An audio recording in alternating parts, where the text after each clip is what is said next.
जय मसीह की मेरे प्रियो प्रियो। इज़राइल देश पर हमास के द्वारा जो जंग छिड़ी है, हमास के द्वारा जो आक्रमण हुआ है, आज तक भी चल रहा है और अन्य इस्लामी देश भी उनकी मदद कर रहे हैं और सब साथ मिलकर इज़राइल देश को पूरी तरह दुनिया की मैप से, वर्ल्ड मैप से मिटा देने की कोशिश में लगे हैं। तो आइए मेरे दोस्तों, उस समाचार को हम सुनेंगे इस वीडियो के माध्यम से। उसके बाद आज के संदेश में हम आगे बढ़ेंगे। कृपया बड़े ध्यान से सुनिए और अंत तक मेरे साथ बने रहें। मिडिल ईस्ट में ईरान की बढ़ती ताकत की काट कैसे निकाली जाए, इसको लेकर अमेरिका और इजराइल काफी परेशान हैं। क्योंकि एक तरफ जहां ईरान गाजा में हमास को पैसों और हथियारों की सप्लाई कर रहा है, वहीं उत्तरी फ्रंट पर लेबनान के आतंकी संगठन हिजबुल्लाह को सपोर्ट करके वो इजराइल पर दो तरफा दबाव बनाए हुए है। वहीं दूसरी तरफ लाल सागर में यमन का आतंकी संगठन हूती ईरान के इशारों पर लगातार पश्चिमी देशों के जहाजों पर ड्रोन और मिसाइल हमले कर रहा है, जिससे अमेरिका मिडिल ईस्ट में बुरी तरह से उलझा हुआ है। और इन हालातों के बीच ईरान का लगातार अपनी ताकत को बढ़ाना अमेरिका और इजराइल के लिए बहुत बड़ी चुनौती बना हुआ है। प्रियो, न्यूज चैनल के द्वारा जो समाचार हमको सुनने को मिला है, इससे पता चलता है कि अब वो दिन दूर नहीं है। वो दिन दूर नहीं है जो भविष्यवाणी बाइबल में लिखी गई है, उसका पूरा होना। हाँ मेरे दोस्तों, यहेजकेल की किताब उसका 38वां अध्याय और 16 वचन में जो भविष्यवाणी लिखी गई है, आइए हम पढ़ेंगे। जैसे बादल भूमि पर छा जाते हैं, वैसे ही तू मेरी प्रजा इज़राइल के देश पर ऐसे चढ़ाई करेगा। इसलिए हे गोग, अंत के दिनों में ऐसा ही होगा। अंत के दिनों में ऐसा ही होगा। कैसा होगा? इज़राइल देश के चारों ओर होने वाले सारे अरब कंट्रीज रशिया के साथ मिलकर इज़राइल पर आक्रमण करेगा। इज़राइल पर आक्रमण करेगा और इज़राइल देश अकेला पड़ जाएगा। उसके सारे मित्र देश उससे दूर हो जाएंगे, यहां तक कि अमेरिका भी उससे दूर हो जाएगा, अपने हाथ उठा लेगा, कहेगा। इस विषय को देखकर हम बड़े चिंतित हैं। तो दोस्तों, इज़राइल जब अकेला पड़ जाएगा तो इज़राइल के पक्ष में यहोवा शत्रु सेना से युद्ध लड़ेगा। शत्रु सेना से युद्ध लड़ेगा। आइए हम पढ़ेंगे। लिखा है इसी अध्याय के 18 वचन में लिखा हुआ है, जिस दिन इज़राइल देश पर गोग चढ़ाई करेगा, उसी दिन मेरी जलजलाहट मेरे मुख से प्रकट होगी। परमेश्वर यहोवा की यही वाणी है। परमेश्वर यहोवा की यही वाणी है। दोस्तों, परमेश्वर इज़राइल के पक्ष खड़े होकर शत्रु सेना से लड़ेंगे। किस तरह? देखिए, हम देखते हैं 21 वचन में लिखा हुआ है, यहोवा परमेश्वर की यही वाणी है कि मैं उसके विरुद्ध तलवार चलाने के लिए अपने सब पहाड़ों को पुकारूंगा और हर एक की तलवार उसके भाई के विरुद्ध उठेगी।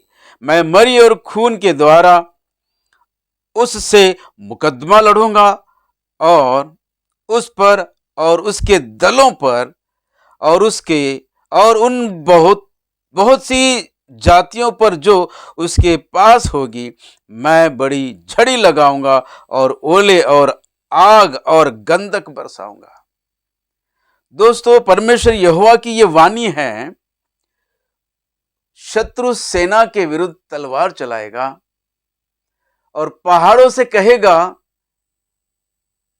पहाड़ों को पुकार कर कहेगा कि शत्रु सेना पर टूट कर गिर पड़े। प्रियो, ये परमेश्वर के हथियार है, वेपन्स है। और देखते हैं, कहते हैं कि मरी फैलाऊंगा, ऐसी मरी जिसके कारण सब लोग मर जाएंगे। देखते ही देखते उनके शरीर में फोड़े निकल आएंगे, बुखार से वे लोग पूरी तरह बीमार हो जाएंगे और अपनी जान खो बैठेंगे। यहां तक कि उनकी मानसिक स्थिति को भी पूरी तरह बदल देगा प्रभु। वे लोग एक दूसरे पर बमबारी करना शुरू कर देंगे, इजराइल को छोड़कर एक दूसरे से लड़ना शुरू कर देंगे। इस तरह पूरी तरह शत्रु सेना को नाश कर देगा। और विशेषकर परमेश्वर का वचन कहता है, ऐसी झड़ी लगाऊंगा, ऐसी झड़ी लगाऊंगा, यानी लगातार आसमान से ओले आग और गंधक ओले आग और गंधक बरसाएगा। दोस्तों सोचिए, आसमान से आग बरसेगी, ओले और गंधक बरसेगी, तो पृथ्वी का क्या हाल होगा? पृथ्वी पर होने वाले सारे देश का क्या हाल होगा? सारे देशों का क्या हाल होगा? सोचिए मेरे दोस्तों, हाहाकार मच जाएगी, लोग चिल्लाने लग जाएंगे, बचाओ बचाओ बचाओ। पूरी पृथ्वी पर लाशों की ढेर लग जाएगी, जहां देखो वहां लाश ही पड़े रहेंगे। और उन लाशों को निकालने के लिए 7 महीने लग जाएंगे मेरे दोस्तों, कम से कम 7 महीने लग जाएंगे, वचन में लिखा हुआ है। तो इजराइल के पक्ष परमेश्वर शत्रु सेना से लड़ेगा और इस युद्ध में सारी पृथ्वी पर तबाही मच जाएगी। लोग कहने लगेंगे, चिल्लाने लगेंगे कि कुछ करो कि पूरी पृथ्वी पर शांति बने रहे, पूरी पृथ्वी पर शांति बने रहे, ऐसा कुछ करो। तो दोस्तों, बचे कुचे अरब कंट्री में से 10 देश के प्रधान निकलकर सामने आएंगे और कहेंगे, हम ये कोशिश करेंगे कि पूरी पृथ्वी पर शांति बनाए रहे। इसलिए 10 देश के प्रधान मिलकर पृथ्वी पर वन वर्ल्ड गवर्नमेंट स्थापित करेंगे।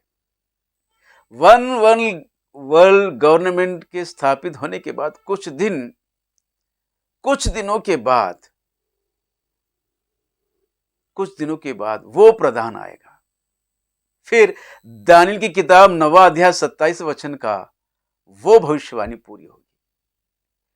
वो प्रधान आएगा, बहुतों के संग दृढ़ वाचा बांधेगा, 1 सप्ताह का दृढ़ वाचा बांधेगा, लेकिन आधे सप्ताह के बीतने पर वो अन्न बलि और मेल बलि बंद कर देगा। दोस्तों, आधे सप्ताह के बीतने पर उसका असल रूप बाहर आ जाएगा। वो प्रधान अंतिम मसीह विरोधी है। अंतिम मसीह विरोधी के आने के बाद 3.5 साल पूरे होने के बाद अंतिम तुहरी फूकी जाएगी, कलीसिया उठा ली जाएगी, उसकी दुल्हन उठा ली जाएगी और यह अंतिम मसीह विरोधी पूरी तरह बौखला जाएगा और यरूशलेम के मंदिर में बैठकर अन्न बलि और मेल बलि बंद करा देगा। तब इजरायली कलीसिया उस पर भड़क उठेगी।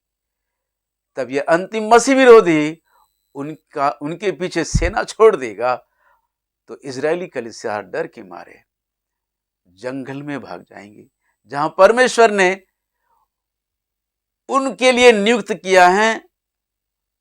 और 3.5 साल, दूसरे भाग के 3.5 साल उस जंगल में वो पाली जाएगी परमेश्वर के द्वारा।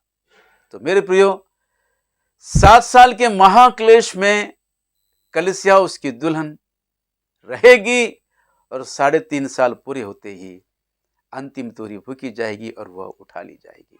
तो इसका मतलब यह है कि प्री ट्रिब्यूलेशन रैप्चर जो सिद्धांत को सिखाते हैं, ये सरासर गलत है कि कलीसिया महाक्लेश में जाने से पहले उठा ली जाएगी।